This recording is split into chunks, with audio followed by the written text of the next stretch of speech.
Do Think Tank. Eu sei que isto é uma surpresa e quero começar por pedir desculpa por nós termos antecipado o programa para hoje. Como se recorda, eu hoje de manhã, na Cor do Dinheiro, no programa matinal, expliquei que nós faríamos o programa amanhã, como é habitual, só que provavelmente falo-íamos no sítio onde vai decorrer a convenção do MEL, Movimento Europa e Liberdade. Acabámos por descobrir que, devido ao carregado da agenda, passa a expressão, não seria possível, sem problemas, cumprirmos os horários da manhã. Tentámos transferir para quarta-feira, mas como você sabe, também quarta-feira é dia de MEL e, portanto, dificilmente conseguiríamos encaixar tudo. Então, decidimos antecipar para hoje e, por isso, daí o meu pedido de desculpas, mas não queríamos deixar a nossa audiência sem programa esta semana. Ora, o que é que vamos falar hoje? Está aqui o Joaquim Aguiar e o Jorge Marrão, já em direto. Ambos vão participar na convenção a partir de amanhã. Vamos falar precisamente do MEL, Movimento Europa e Liberdade, e do futuro da política. Mas antes de irmos ao programa, quero recordar apenas que este canal tem uma parceria com a Prozis e também este programa tem ajuda à produção do grupo Sendis, Alidata, que faz software de gestão de empresas. Jorge, vou começar por ti hoje. O que é que se te oferece dizer sobre a convenção do MEL? Bom, em primeiro lugar, e se me permitires fazer a publicidade, é que as pessoas a partir da manhã, a partir das 9 horas, possam entrar na página do MEL e podem assistir à convenção, à terceira convenção do MEL, que se vai realizar amanhã e na quarta-feira. Esta convenção é uma convenção que nós decidimos fazê-la com uma linha ligeiramente diferente das anteriores. Anterior nós tínhamos posto que tínhamos um dia dedicado às tragédias do país e depois um dia dedicado à refundação do país. Desta vez fomos por um caminho um pouco diferente, que era o que é que o país precisa de mudar, onde é que ele se precisa de reconfigurar do ponto de vista económico, social e político. E iniciámos a construção dos painéis com a inspiração de um papel que foi feito um texto que foi escrito pela professora Fátima Bonifácio, em que de alguma forma explica um pouco a relação que os portugueses têm tido com o Estado ao longo da história. E como é que essas circunstâncias culturais, territoriais e sociais nos marcaram durante muitos séculos e de alguma forma ainda hoje nos marcam. Para depois debatermos um outro tema interessante, que é as causas míticas relativamente ao desenvolvimento económico português, que no fundo é também perceber porque é que ao fim de 3 décadas, agora se passarmos mais esta década sem crescimento, o que é que significa 3 décadas na história de um país sem crescimento?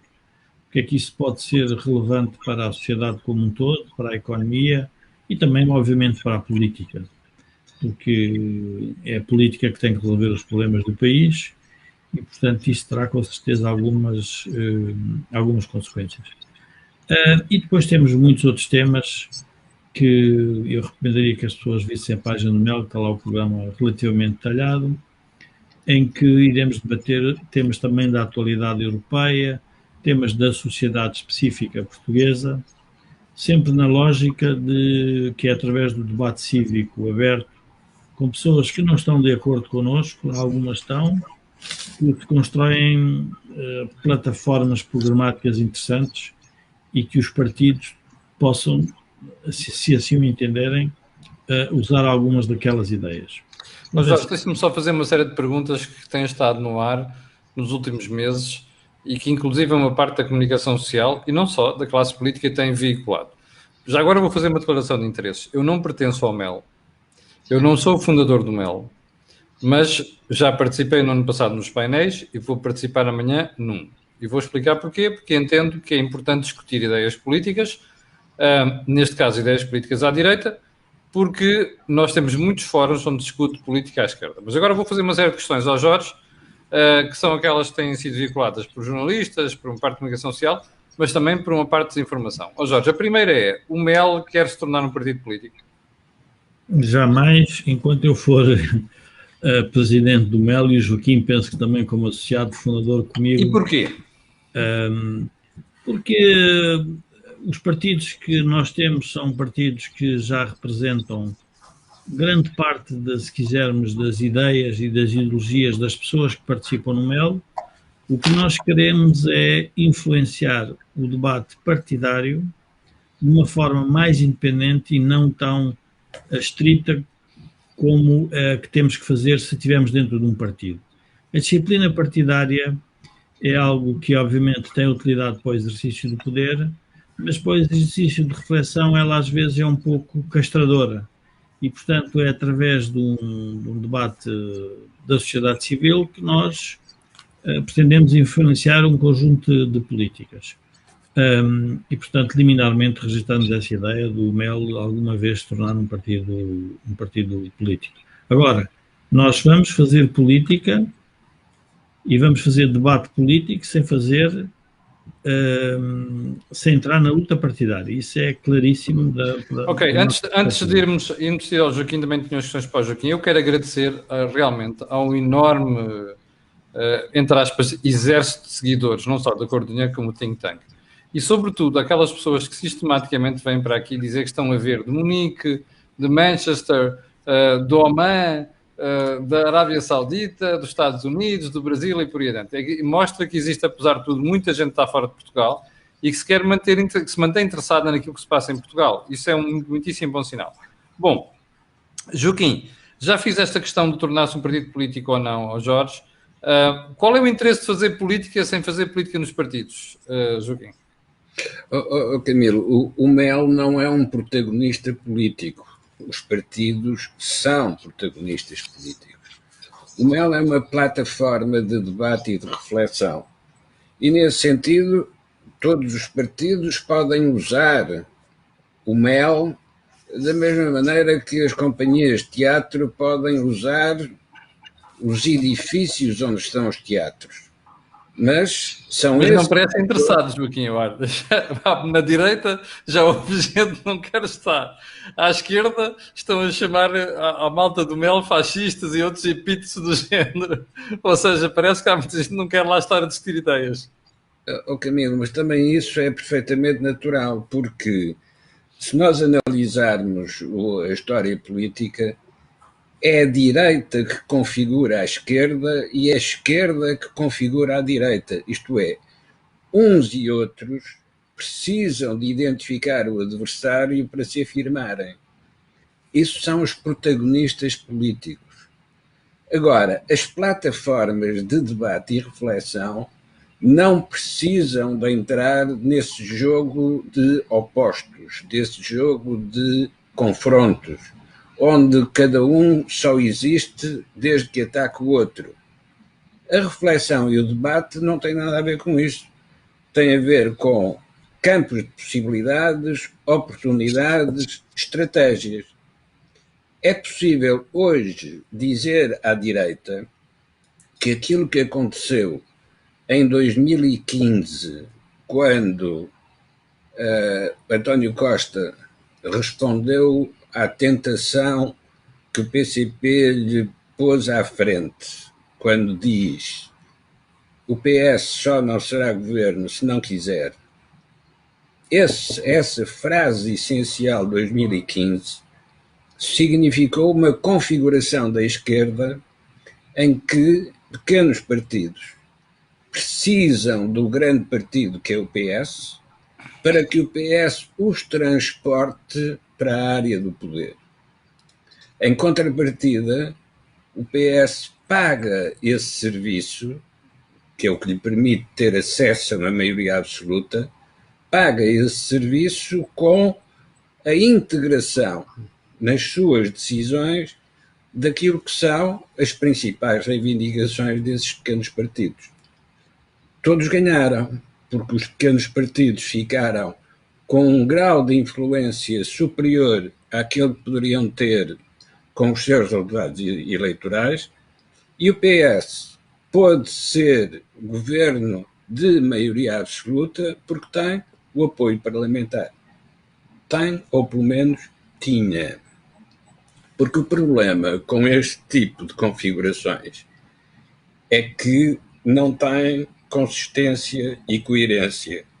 E, portanto, quando tem de enfrentar dificuldades, estas alianças oportunistas rompem os seus laços e acabam por criar situações de instabilidade.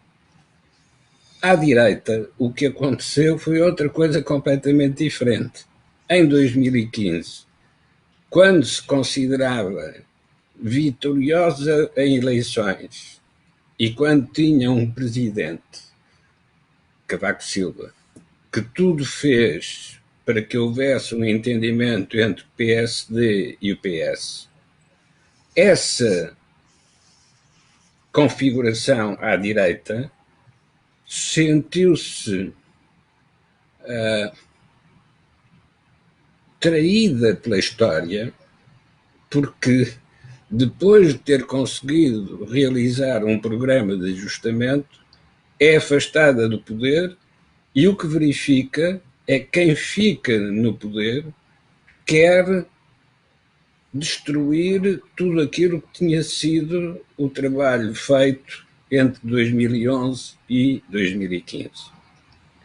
Passaram-se já muitos anos e hoje verificamos que é por não se ter consolidado aquilo que se tinha feito em 2011 e 2015 que hoje estamos confrontados com uma crise de maior intensidade ainda do que foi essa crise da intervenção externa, na medida em que hoje estamos completamente dependentes daquilo que for a política monetária benévola do Banco Central Europeu para podermos continuar a viver com o nível de endividamento que fomos continuando a contrair. Joaquim, deixe-me colocar-lhe mais uma questão.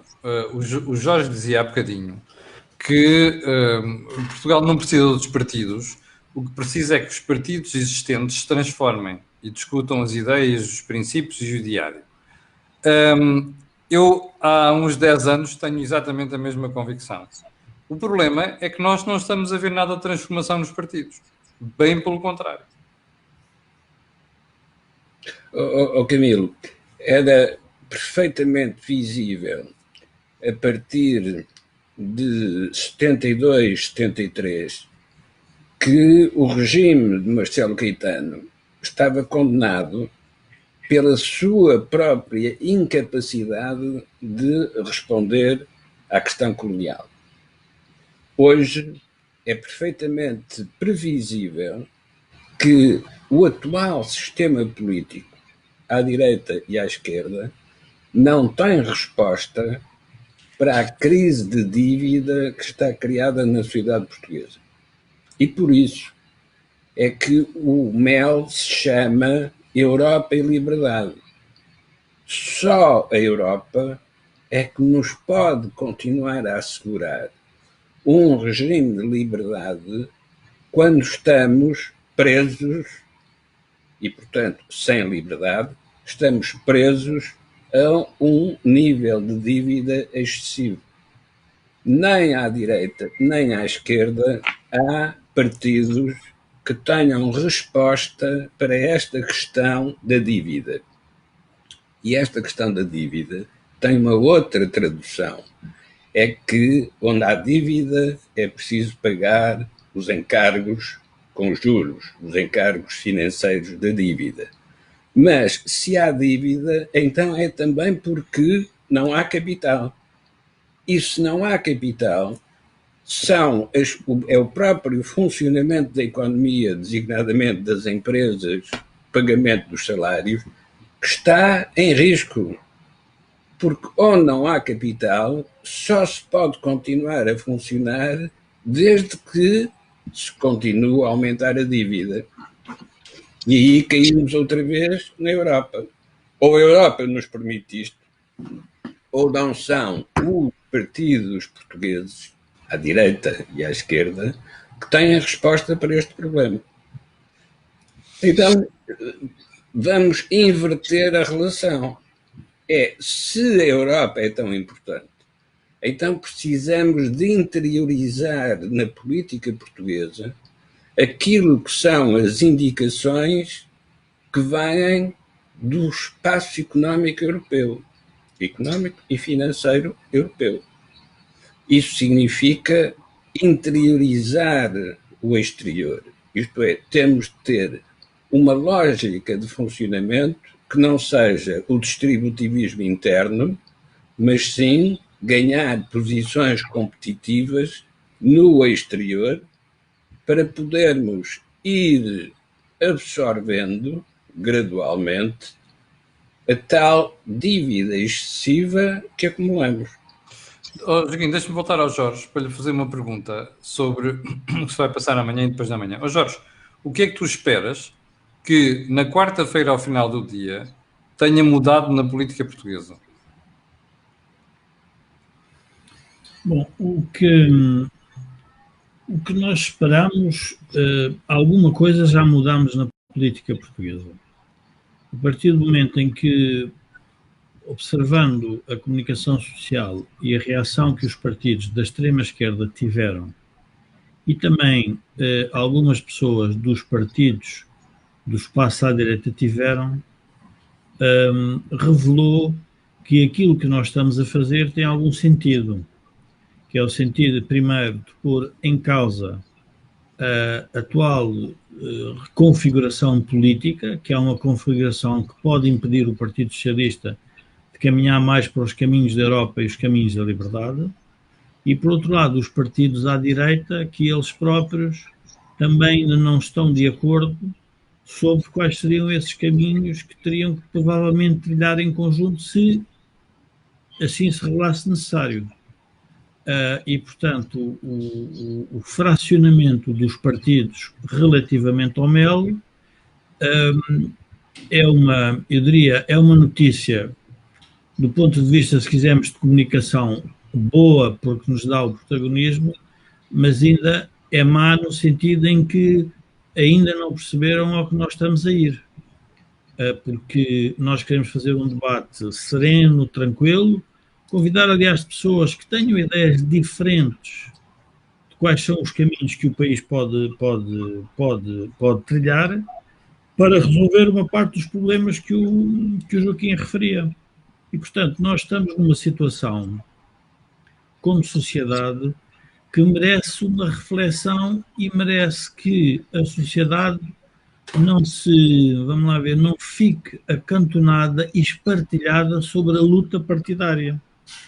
Um jornalista, um colega teu, fez uma pergunta, mas se então os partidos não representam a sociedade? Eu disse, bom, os partidos representam a sociedade, mas à medida que a luta política vai avançando, eles representam-se às vezes a si mesmos. Não têm atenção o que é que se está a passar na sociedade, ou seja, chegam atrasados à história. Quando o Joaquim referia que o professor Marcelo Caetano provavelmente não quis antecipar uma mudança do regime e caiu o regime. Ora, o que nós estamos a dizer é que é preciso antecipar um conjunto de problemas que vamos ter antes que a sociedade se torne mais polarizada, mais extremada, mais, se quisermos, com mais políticas públicas, eu diria, populares e populistas, que elas próprias podem ser uma condicionante do nosso sucesso futuro. E, portanto, nós estamos num momento muito especial. Eu só queria relembrar as pessoas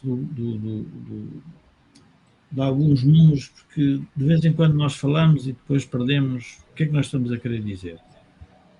Nós, quando a Troika chegou a Portugal, a nossa dívida não era de 137%, era de 90%. Nós temos que perceber que neste período, com toda a política e com todos os dramas que foram feitos, a nossa dívida atingiu estes patamares e não estávamos ainda em pandemia.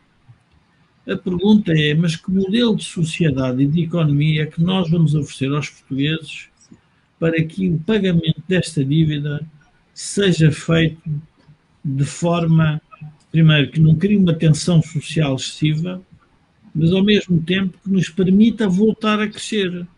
Qualquer pessoa percebe que se tiver a trabalhar só para dívida, nunca mais tem qualidade de vida. Que é o que tem acontecido a Portugal. Que é o que tem acontecido. E, portanto, o nosso empobrecimento é um empobrecimento que resulta de um conjunto de maus investimentos que nós fomos fazendo, quer no setor público, quer no setor privado. E, portanto, a pergunta é, mas não querem mudar isto? Querem? Então, mas os senhores não se querem entender como é que se muda? Então temos que debater esse assunto. Ora, o facto de nós fazermos um debate cívico com pessoas que são sociais-democratas, democratas cristãos, conservadores, liberais, diria sociais-democrata do centro, temos alguns socialistas, o que nós queremos é, afinal, o que é que há para resolver e como é que os senhores esperam que isto se resolva. E, portanto, é por isso que essas pessoas estão lá. Obviamente que isso colide com as estratégias dos partidos, que são estratégias eleitorais. São estratégias de fixação de eleitorado, de marcação de campos. Eu há pouco dizia a um outro jornalista que, enfim, nos últimos dias, basicamente, tenho feito tentar responder aos jornalistas, que é, há políticas públicas que eu, se calhar, estou mais de acordo com o Partido Socialista, menos de acordo com a Iniciativa Liberal, outras com mais com a social-democracia, outras mais com a democracia cristã. Portanto, a política pública não é, a realidade não é partidarizada. Nós podemos ter as convicções e temos-las, nós, no sentido de somos adeptos da democracia liberal, somos adeptos do Estado de Direito, somos adeptos de uma economia de mercado, somos adeptos da livre iniciativa privada, mas depois há uma resolução de um conjunto de problemas de natureza pública, quer na saúde, quer na educação, quer nas pensões, em que as diferenças são, às vezes, brutais. E a pergunta é como é que nós chegamos a acordo sobre essas diferenças? Ora, como é que se faz isto dentro dos partidos? Não se faz. E não se pode fazer. E por isso os partidos, em vez de nos olharem com alguma utilidade, olham-nos às vezes com alguma desconfiança. Primeiro, porque podem ter a ideia que há uma ameaça de nós, mas isso já respondemos à tua questão, nós alguma vez olharmos, temos a pretensão de sermos partido. Não temos essa pretensão, nem o vamos ser. Até pela própria, da forma como nasceu. Eu talvez contasse aqui às pessoas, porque é importante perceberem como é que isto tudo nasce. Eu e o Joaquim, em 2012, começámos a colaborar numa associação que era a Associação Missão Crescimento. E chegámos à conclusão que tínhamos que ir para a política, não para o partidos, mas para a política, porque era de temas políticos que nós teríamos que tratar. E chegámos a criar um nome para o MEL, que era o Bloco de Convergência Estratégica, que era o BCE. Nós temos que convergir para algum lado, estrategicamente como país. E nós abandonámos o nome Bloco de Convergência Estratégica, porque dava logo a ideia que podia ser um partido e era um bloco que juntava uma data de pessoas. Do outro lado, nada disso. Era um Bloco de Convergência Estratégica que até poderiam incluir algumas pessoas que estão ligadas ao Partido Socialista. Isso foi recusado pelo Partido Socialista. Nós temos que lembrar disso, o Joaquim, quando o presente envenenado do Partido Comunista é grande, porque ofereceu o poder ao Partido Socialista, mas também lhe ofereceu outra coisa, a incapacidade de fazer um conjunto de reformas, porque senão isso era trair a própria origem da aliança. Claro que o Partido Socialista quer estar ao mesmo tempo em todo lado. Não vai ser possível nesta crise. Esta é a nossa mensagem central do MEL. Não é possível. Porquê? Porque o que vem de reformas, o que nos vão obrigar a fazer, vejas, por exemplo, o caso da TAP. É um caso em concreto. Por mais debate político que nós façamos, a Europa vem-nos dizer isso não podem fazer de acordo com as regras europeias. Portanto, estão a ver o que é a Europa e a liberdade. Esta é a Europa que nos impõe um conjunto de restrições. Deixa-me avançar um bocado mais. Quer à esquerda, quer à direita, que acham que a Europa não deveria decidir dessa forma. Está bem, deixa-me colocar aqui uma questão, Jorge. Porquê é que vocês acham que desta vez tiveram muito mais ataques da esquerda nesta edição do MEL do que tiveram no ano passado e nos anos anteriores? O ataque da esquerda, a esquerda regozijou-se nos primeiros anos de nós não termos o Dr. Rui Rio, porque conseguiu passar a ideia que nós basicamente estávamos a fazer o mel para criar protagonismo a eventuais lideranças do PSD. Até que percebeu que nós não tínhamos esse objetivo. E nós não temos mesmo esse objetivo. E o Dr. Rio também compreendeu isso pelo próprio ver dos acontecimentos e, além disso... Eu não falei do Rio, Jorge, eu falei da extrema-esquerda, que se saltou para cima. Eu não falei do Rio, falei da extrema-esquerda. A extrema-esquerda é que nos últimos meses... A extrema-esquerda conseguiu criar em Portugal a extrema-direita. E aquela cerca sanitária que quer fazer a extrema-esquerda, a extrema-direita, não a quer aplicar a si mesmo. E, portanto, é uma luta de extremos. O MEL não anda na luta dos extremos. O MEL, pelo contrário. O MEL anda na luta da convergência. Deixa-me fazer a mesma pergunta ao Joaquim. Joaquim, porquê é que acha que a esquerda desta vez criticou mais o MEL do que em anos anteriores? É porque o MEL está a ganhar protagonismo? Não penso que seja isso. Nem a esquerda cometeria um erro de avaliação desse género, porque... Está a ser muito simpático, Joaquim. O MEL não pode passar da reflexão para o protagonismo. O protagonismo pertence aos partidos, às forças politicamente organizadas. Esta estrutura de plataforma de debate também não serve para integrar ninguém na democracia pluralista. O que esta plataforma de debate permite é tratar os sintomas para diagnosticar a terapêutica da doença.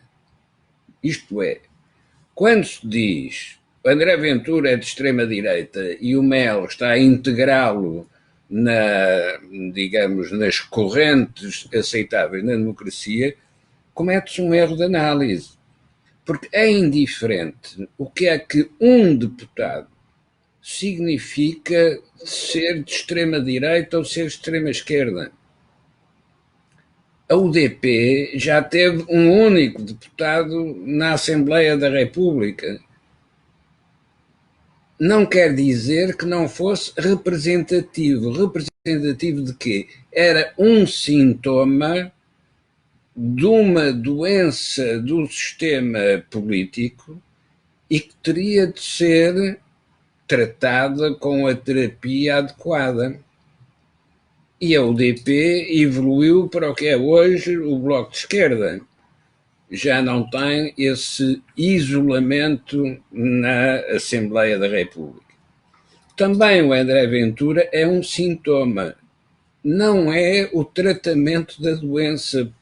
Por definição, o sintoma aponta para o que é a doença desde que haja quem saiba interpretar esse sintoma. E então tem a tratar a doença. Agora, ser nacionalista num país endividado é um absurdo do ponto de vista prático. Pode continuar a ser nacionalista, não resolve nada em relação à dívida.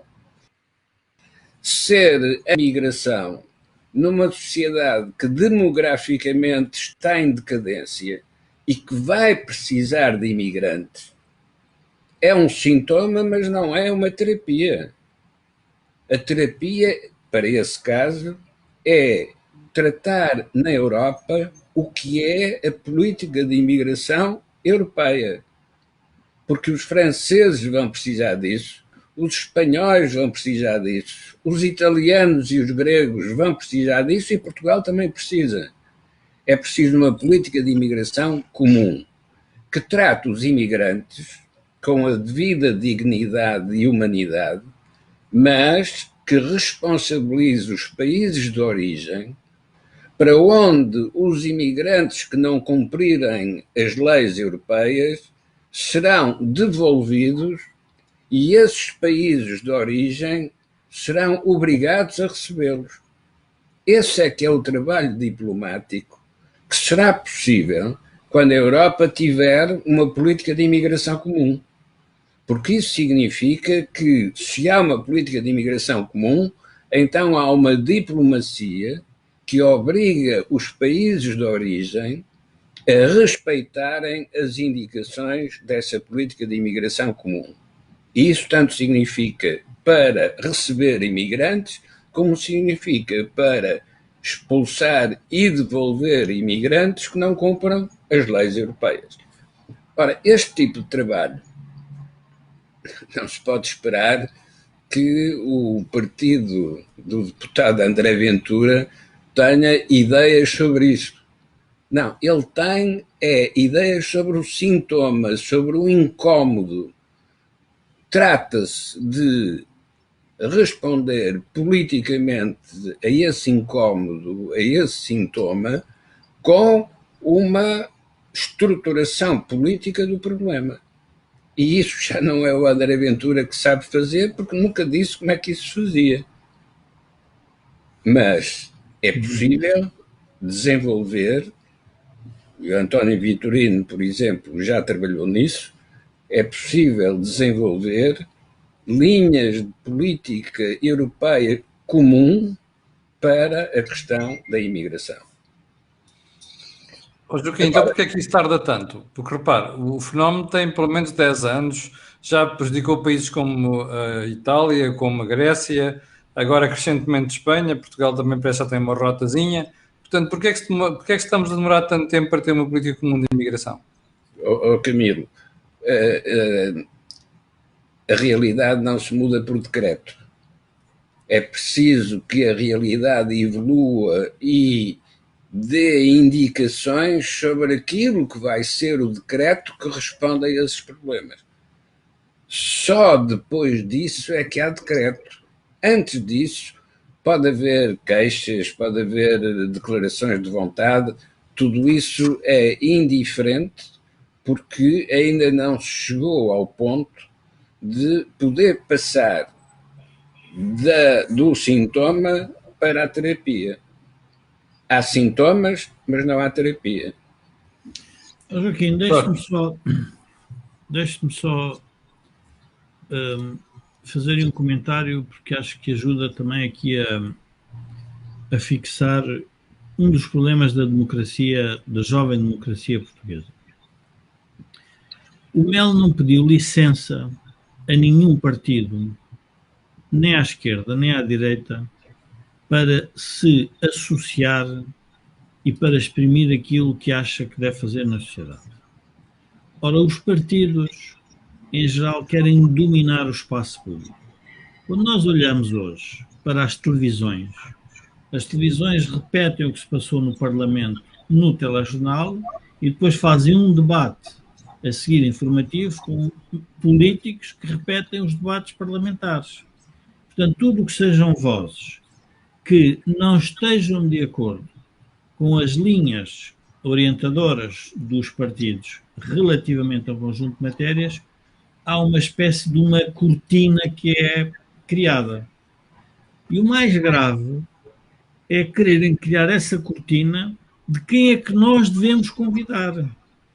Ou seja, já eu, como sociedade civil, como associação que quer fazer um debate, tenho que pedir autorização a alguém para convidar alguém para debater aquilo que seja o que for, quando esses partidos estão representados na Assembleia, utilizaram os mecanismos eleitorais existentes para o fazer, e somos nós que vamos fazer essa censura. Bom, então o que é que isso significa? Que há realmente uma censura social criada por um conjunto de atores políticos que, obviamente, dominados na extrema-esquerda. Isso nós não temos dúvidas nenhuma sobre isso. E, portanto, o ataque é também esse. É com o silêncio dos outros. Ora, quando nós quisermos discutir a imigração, temos de discutir a imigração com todos os atores, porque as políticas imigratórias europeias, que eu saiba, vai ser uma política comum europeia que todos os partidos vão ter que se adaptar. Ou então não a fazemos. E então, ao não fazer na Europa, a discussão da política imigratória, cada país faz a que lhe dá mais jeito. E quais são as consequências para cada país individualmente? São provavelmente, em alguns países, o recrudescimento de nacionalismos e, noutros países, se calhar uma regressão, dependendo de quais são as forças políticas do momento. Onde é que eu quero chegar? Eu queria só referir que jamais o Melo vai ser condicionado por essa censura social que querem fazer. Jorge, é a mesma coisa, Camilo, que eu ir dar uma entrevista a um jornalista e lhe dizer, olha, faz favor, não podes fazer essa pergunta. Ora, a liberdade de expressão é tu poderes fazer as perguntas e eu ter a liberdade de querer responder ou não. A liberdade de associação é eu poder juntar-me com alguém para discutir aquilo que eu entendo e não ter que estar restringido por nada em particular. Ora, esse ensinamento democrático não querem. Eu, aliás, relembrei outra coisa. Eu acho que isto é importante para que as pessoas percebam o Melo. O Melo nasceu fora dos partidos e deve ser dos poucos movimentos cívicos que é o que defende os partidos e o protagonismo dos partidos, em geral, à esquerda e à direita. Mas há uma coisa que o Melo não faz, é que não é correia de transmissão de nenhum partido. Eu no tempo do engenheiro Sócrates, estava cansado dos programas prós e contras.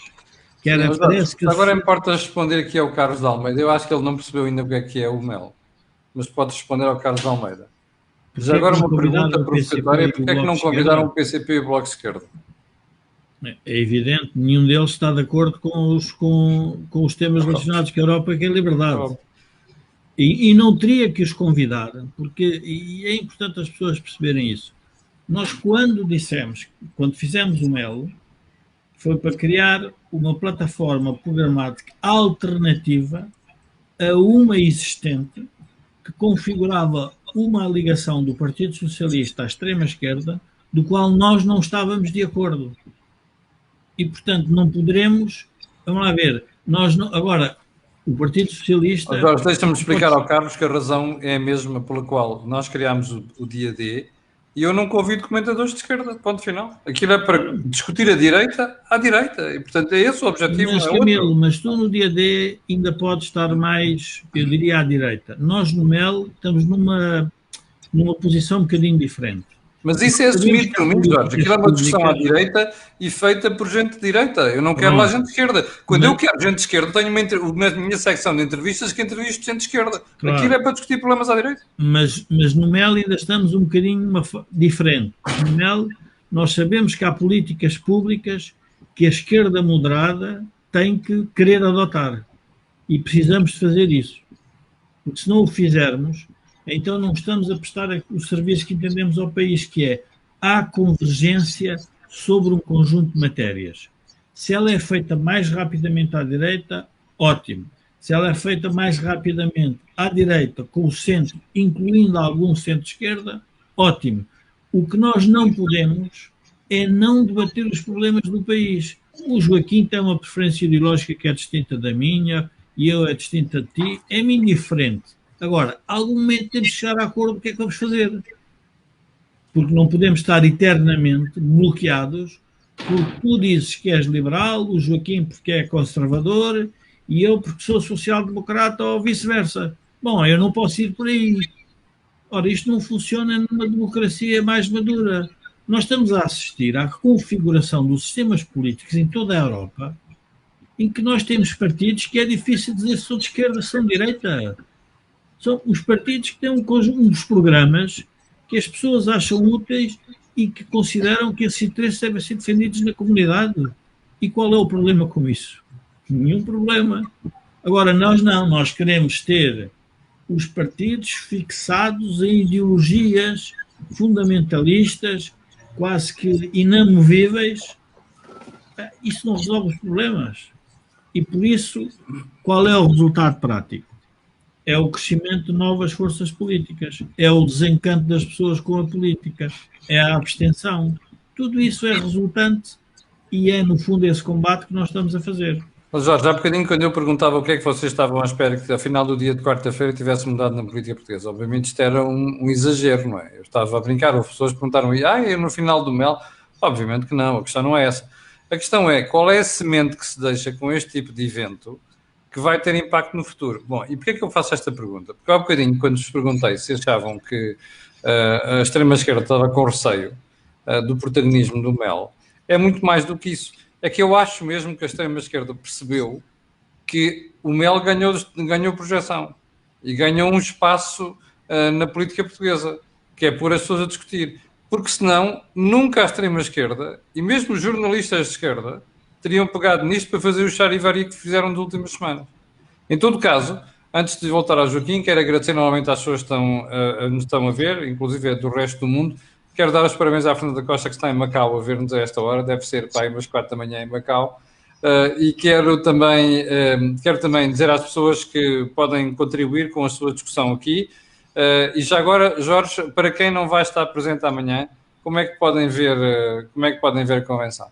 Irá na internet, nas páginas web do MEL, vai ser transmitido em direto e, portanto, nós temos streaming direto e... Todo o evento é transmitido? Todo o evento, sim. Sim. Joaquim, vamos voltar à questão da natureza do evento e o impacto que pode ter na sociedade portuguesa. Porquê é que nós em Portugal somos tão lentos a mudar? Porque nós olhamos para os países da Europa, nomeadamente aqueles países da Europa Central, as ideias circulam muito rapidamente e o impacto na sociedade também é muito mais rápido do que em Portugal. Porquê? Porque nós estamos na periferia? Não, Camilo.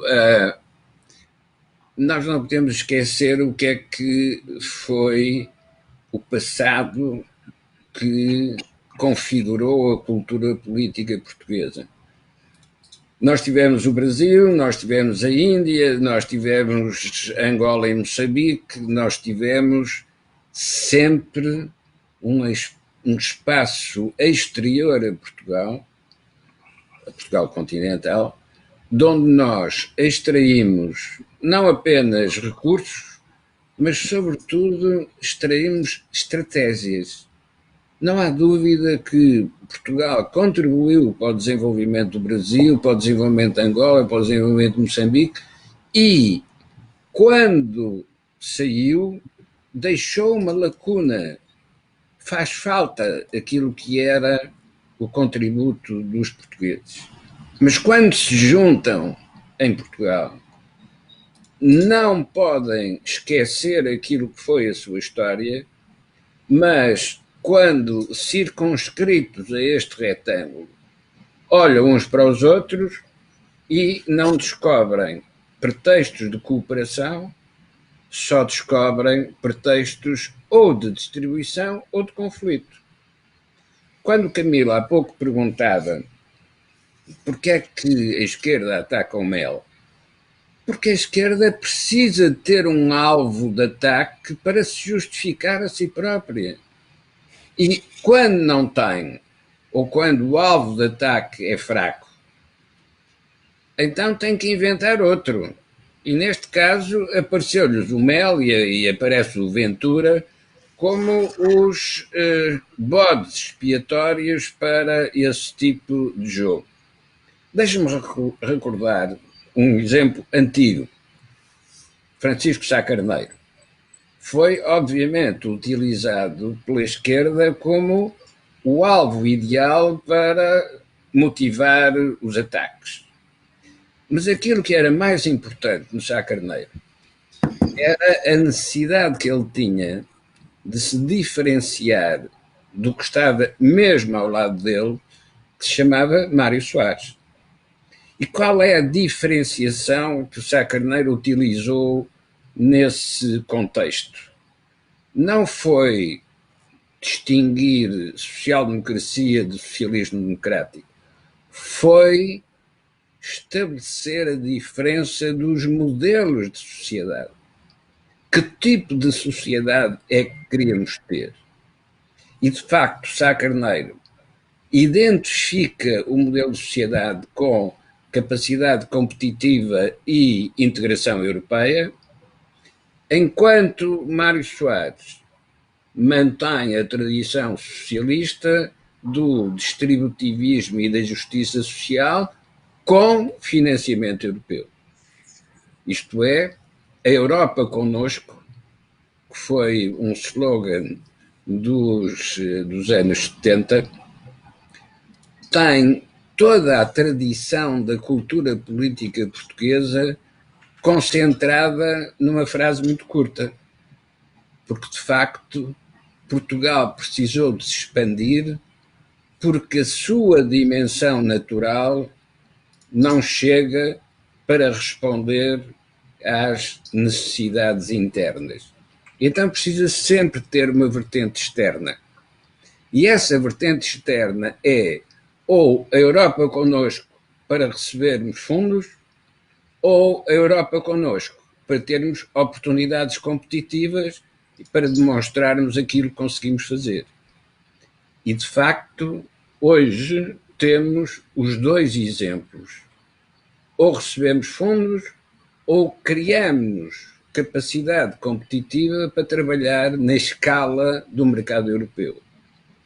É sobre estas duas linhas de evolução que o movimento Europa e Liberdade, depois de ter sido uma plataforma sobre a missão crescimento, como é que crescemos nestas novas condições, é essa plataforma que o MEL pode ajudar a construir. Se chama BCE no sentido de Bloco de Convergência Estratégica, também se pode chamar BCE no sentido de Banco Central Europeu.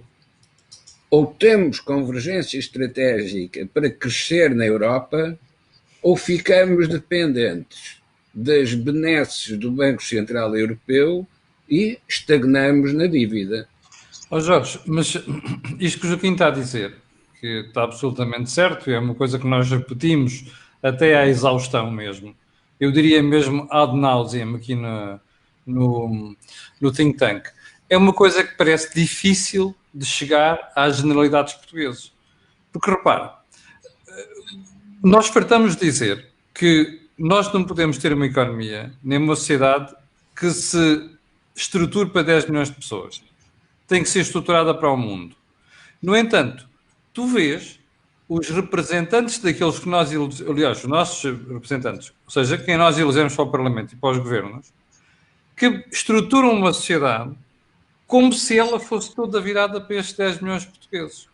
Por exemplo, aquilo que se passa à mesa do Orçamento de Estado. Como é que explicas esta contradição? Camilo, o MEL pode ser um veículo como movimento cívico para fazer aquilo que os partidos não podem fazer. Os partidos têm medo de enfrentar os eleitorados e, naturalmente, caminham sempre para políticas públicas mais populares ou mais populistas. E, provavelmente, nós seríamos muito úteis ao centro e ao centro-direita e também, se quisermos, ao centro-esquerda moderado, para explicar que há políticas que os portugueses têm que aceitar. Faz parte do crescimento dos portugueses aceitarem essas políticas. Porque nós estamos a esquecer de um pequeno pormenor. Jorge, mas os portugueses não parecem estar interessados. Não, Camilo, a força política numa democracia não é só a que está no Parlamento. Os sindicatos têm força política, a comunicação social tem força política, as universidades têm força política. E quando eu vejo, essa é a parte a mim que me choca mais como cidadão democrata, quando eu vejo quererem impedir uma pessoa de esquerda para debater com as pessoas do MEL, porque está lá um representante dos portugueses no Parlamento, que é o deputado André Ventura, isto a mim é muito mais chocante, porque significa que nós estamos a fazer aquilo que... Porque é que se fizeram revoluções? Para acabar com os direitos adquiridos e com as normas impostas por uma classe dominante. Ora, a classe dominante hoje na sociedade é uma classe dominante que provavelmente não está representada no Parlamento. Tem mais força fora do Parlamento que dentro do Parlamento. E por isso é que o MEL, se ganhar força fora na sociedade civil, tem essa virtude. Qual é a virtude? é a virtude de podermos dizer aquilo e não somos nós que vamos dizer. O Mel, como diz o Joaquim bem, é uma plataforma. Quem diz são as pessoas que nós convidamos para ir dizer. Elas dirão aquilo que entenderem. E depois nós podemos fazer uma síntese, um resumo, mas daremos com certeza um espaço para reflexão muito mais aberto e não vamos fechar dizer não, a solução é esta. Não, os caminhos que nós estamos a ver são estes. Há um espectador que faz um comentário interessante que é: vocês estão a falar da história e não estão a falar do futuro. Essa é uma outra questão que o Mel está a pôr aos partidos. Não há alternativa sem os partidos apresentarem alternativa. Mas eles não estão interessados, Jorge. Não pode ser só porque o outro governa mal. Mas eles não estão interessados. Diz-me lá qual foi a alternativa que tu encontraste nos últimos 6 anos. Não. O que os partidos têm a dificuldade é enfrentar os seus eleitorados tradicionais. E enfrentar os seus eleitorados tradicionais pode ter que ser dizer coisas que eles não querem ouvir. Perdes eleições. Claro, em épocas de eleições ainda pior. E, portanto, nós poderemos fazer esse trabalho. Qual é o trabalho? É dizer aquilo que nos parece que é útil para a sociedade. Está bem, Jorge, mas o problema é que os partidos depois têm que assumir este discurso e não estão a assumir, porque as únicas reformas que são feitas em Portugal, normalmente, são em momentos de imposição de alguma coisa de fora. Camilo, isso, vamos lá ver, a imposição de fora tem a ver com uma realidade com que nós somos um país pequeno aberto ao mundo, mas tem uma cultura histórica política de muita centralização e dependência do Estado. E, portanto, enquanto o Estado tem recursos para distribuir, vai mantendo o status quo. Quando não os tem, adapta-se rapidamente. Nós, quando tivemos que fazer todas as intervenções, a pergunta que nós temos que fazer é a seguinte: houve alguma intervenção externa que corresse mal? Nós tivemos as duas da FMI Não. E uma da Troika. Nenhuma delas. E a dos fundos europeus novamente, não a destes da bazuca, mas os anteriores. Todas correram bem. Porquê? Porque nós cumprimos aquilo que nos propusemos. E correr bem o que é que significa? Correr bem significa que mudamos o nosso sistema económico e o nosso modelo social para responder àquilo que nos tinham imposto. Ora, eu e o Joaquim ainda tentamos trabalhar numa coisa que nós chamamos o memorando de portugueses para portugueses. Não sei se o Joaquim se recorda. Em vez de ser um memorando dos credores para os portugueses, era um memorando dos portugueses para os portugueses. Nós, como portugueses, o que é que achamos que vocês, portugueses, têm que fazer? Em vez de ser os credores. O Mel só está a tentar fazer isso. É um memorando dos portugueses para os portugueses. E quando foi na altura da Troika, em que houve uma recusa, eu não diria uma recusa, houve uma divergência, para não catalogar e não adjetivar de uma forma tão abrupta, uma divergência relativamente à proposta que o professor Cavaco Silva tinha feito, que era o Partido Socialista e o Partido Social Democrata e as forças que estavam a apoiar o governo, na altura o CDS, se organizassem para levar por diante mais reformas, houve uma recusa do Partido Socialista. Ou, se quisermos, houve umas condições que não foram corretamente postas pelo Partido Social Democrata. Provavelmente quem ficou a perder foi o país. E a solução que veio a seguir é uma solução de ocupação de poder. E, portanto, nós não podemos, se quisermos ser intelectualmente honestos, não deixar de dizer isto. Porque foi isto que se passou. E, portanto, agora o que estamos a dizer é preciso construir uma alternativa programática que reconfigure o país.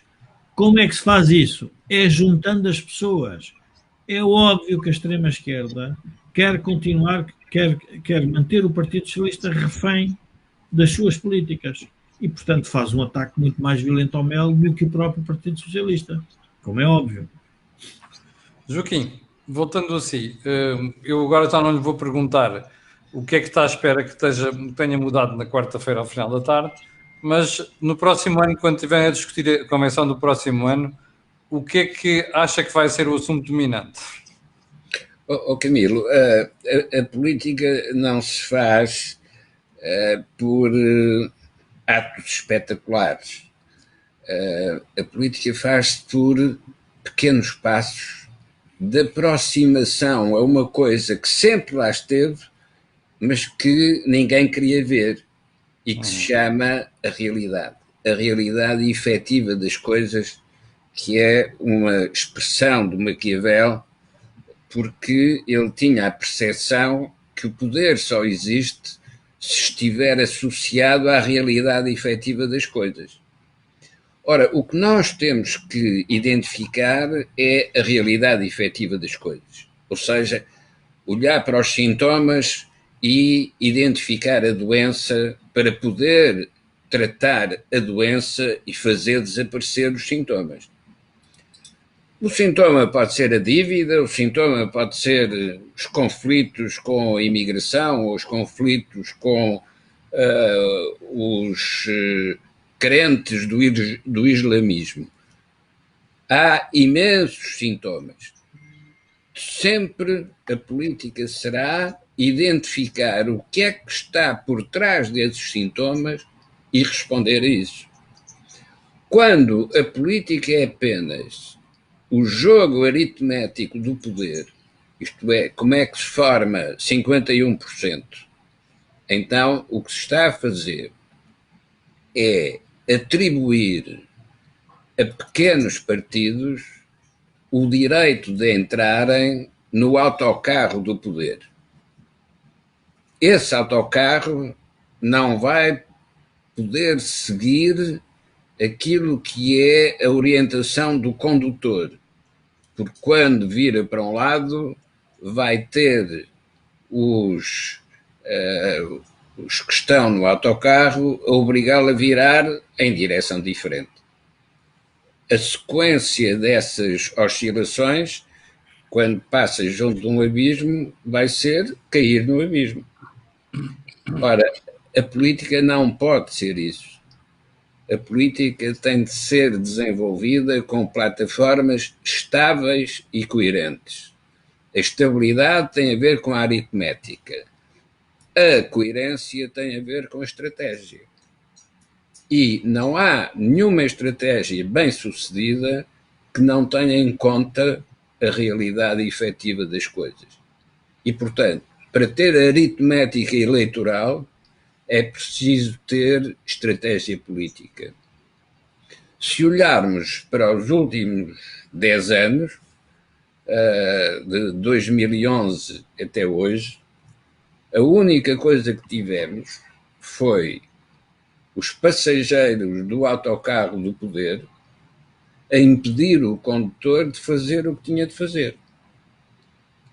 Claro que ainda hoje esses passageiros do autocarro oferecem a maioria absoluta ao PS. Fazem aquilo que o Jerónimo de Sousa disse ao António Costa: o PS só não é governo se não quiser. Porquê? Porque tem os passageiros do autocarro para lhe garantir o poder. Só que, ao mesmo tempo que garantem o poder, impedem o exercício estratégico do poder. Temos de fechar isto, estamos em cima da hora. Bom, então, em cima da hora, é isso que o António Costa vai descobrir, à medida que for descobrindo que não consegue responder com os seus meios políticos e financeiros a esta crise que resulta da combinação da crise sanitária com a crise económica, num momento ou num período em que também o sistema internacional está em profunda crise. É essa conjugação de crises que identifica o que se passa neste momento na sociedade portuguesa e no seu sistema político. Muito bem. O resto, meus senhores e minhas senhoras, poderão encontrar amanhã, a partir das 9 da manhã, no evento do MEL. Foi o think tank em dia errado, porque nós não tivemos outra hipótese de fazer isto nem amanhã, nem depois da manhã. E na quinta-feira, como temos o MEL Talks, que é uma entrevista com o Dr. Aliás, professor César das Neves, não poderíamos fazer na quinta-feira. E na sexta-feira tenho isto tudo pendurado aqui com o canal já cheio de conteúdos. Portanto, tinha mesmo que ser hoje e não quisemos privar os espectadores do Think Tank. Para o final, fica aquele pedido de sempre, que é colocarem um gosto, fazerem partidas nas redes sociais. Também já sabe porquê, aquilo que houve aqui não vem mais sítio nenhum.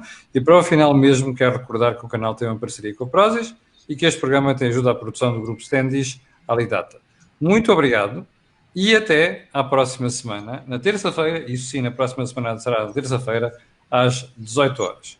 Obrigado mais uma vez e quanto a nós, amanhã de manhã às 8 da manhã, cá estarei com o comentário diário da Cor do Dinheiro. Muito obrigado.